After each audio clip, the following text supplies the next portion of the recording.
LEGO Marvel Avengers combines all three Avengers movies in classic LEGO single-player or co-op style.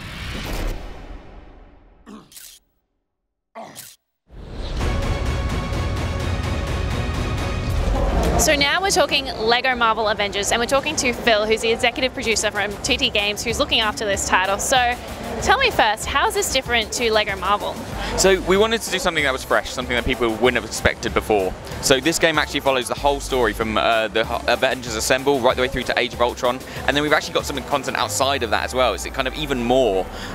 We really wanted to do something that was going to be fresh and exciting for people who are a fan of the first game as well. So something that was going to be different, something they weren't going to expect, and us kind of really digging into the Avengers family allows us to do that. So you have over 100 characters. Are there any sort of niche heroes you can tell us about? Yeah, so we've actually got over 100 original characters for this game. I mean, we've got some fantastic ones in there. The returning favourites, of course, Iron Man, Hulk, Thor, but we've got Quicksilver, we've got Scarlet Witch, Ultron's going to be there, of course, because he's from the film. And then, yeah, some really kind of real fan favourites. We've kind of really, the team do a brilliant job of kind of looking through all the fiction to get something that people wouldn't expect. So I can't get into too many details, but literally, if you're a really, really hardcore comic fan, we really want something that people are going to be surprised about that we've got. So some excellent kind of reveals to come. So obviously you're covering like all of the movies. So how does the story flow then if you're covering a few different movies? So we wanted to do something that's going to be really exciting for people, especially as kind of, you might have seen Age of Ultron recently. So we're actually going to start the game at Age of Ultron with the kind of the battle in the forest, kind of trying to retrieve the scepter, and then we're going to go back to the original Avengers and play through the whole of that and see how this team kind of were formed, if you will, and then we go back to Age of Ultron, so when we can carry on, and then once you defeat Ultron and kind of spoiler there, kind of save the day, you then get the whole of the free play content to explore. So we're going to have open world New York, we've got other open world locations as well, so loads of content, loads of things to kind of explore. Even after you finish the story mode itself, you're just scratching the surface on what we've got to offer. That's awesome that you've done such a big universe. And also what I've noticed when I play LEGO games myself is that kids love it and adults love it, and I guess that's just like LEGO in general, but what is it about the game that anyone can play it?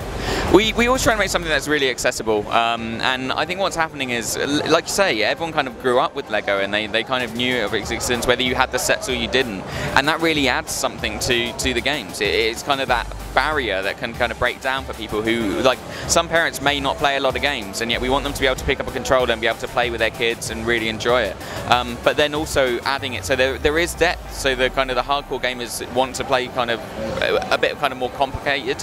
We have new features in there for them as well. We've got new combat systems, you can do special team up moves, so it's really about having something that's really accessible for across the board, for younger gamers, for older gamers, and just for everyone really.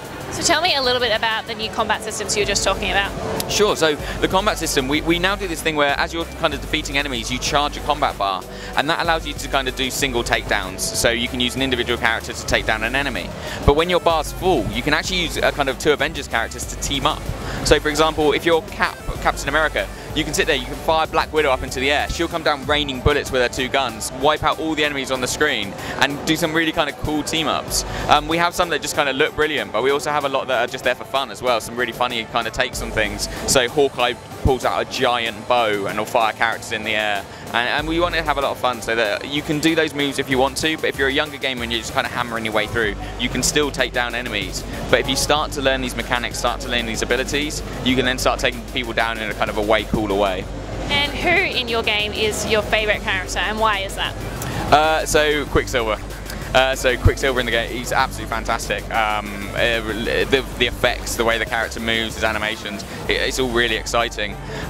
My other kind of favourite as well is from the Age of Ultron, you've got the Hulkbuster v Hulk fight, and the team have done an incredible job with that. It really is a big spectacle, so we're going to be really excited when we actually get to show that, because it looks amazing in LEGO.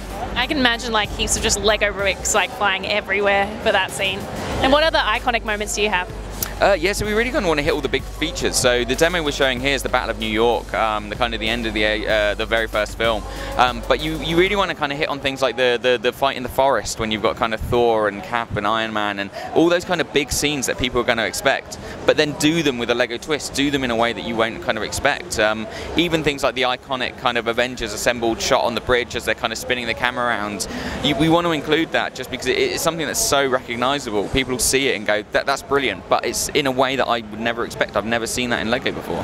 Sounds like you must have done a lot of watching of movies previous to making this game. You've done your research. No, very much so. The team do an incredible job. And that's it, not just watching the movies, but any Avengers content they can get their hands on. They really kind of dig into it. But yeah, we've spent a lot of time with the films. And what's great for us as well is we actually have the theatrical dialogue. So we have Robert Downey Jr. as Iron Man. We have Chris Hemsworth, Scarlett Johansson, and it's all lines from the films for those characters, and it's absolutely fantastic because you get that delivery, you get that humour that exists in the film, but we also get to add to it with the own kind of LEGO twist to it. Thanks so much, Phil. We have absolutely adored talking LEGO Marvel Avengers, and we hope you have an awesome E3. Yeah, thanks very much. Thank you.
So can you explain to me, just from the start, how is it different from a regular LEGO game?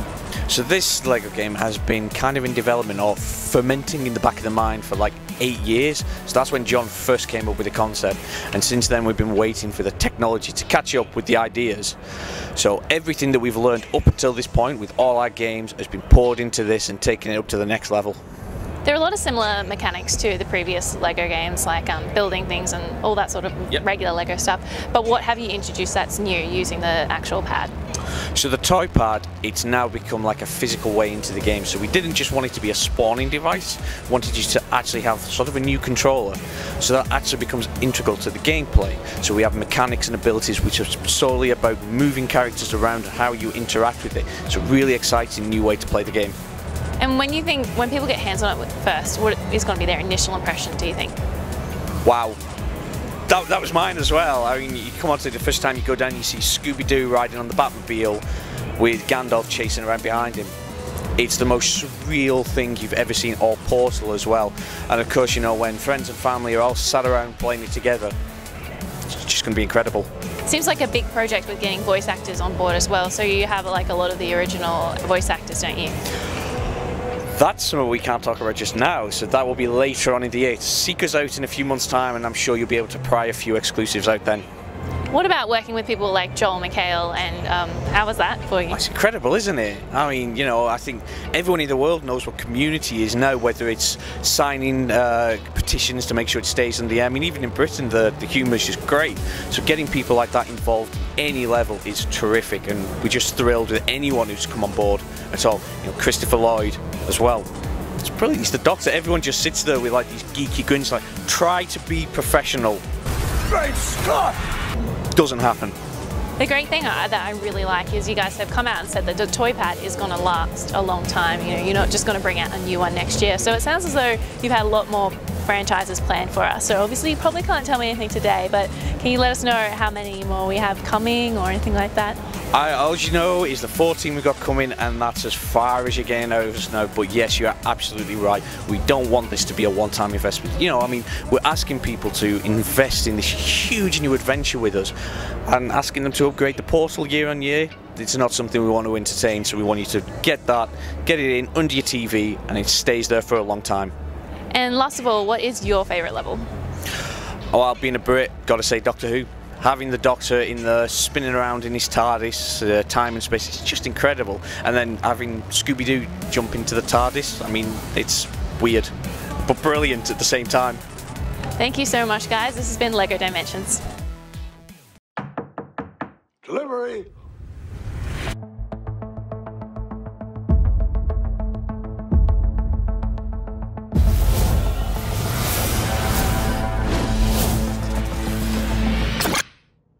Is that you?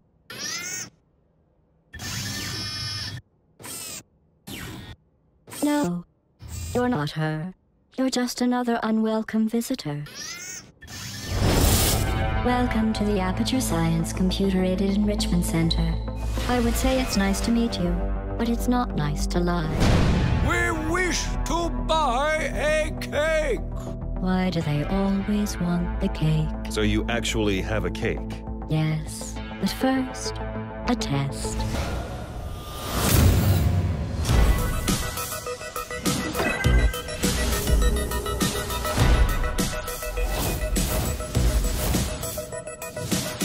Unauthorized portal detected.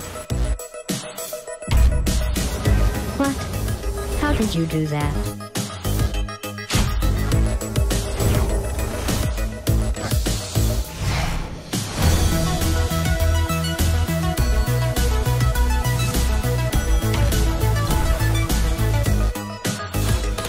Stop that. That's not how that works.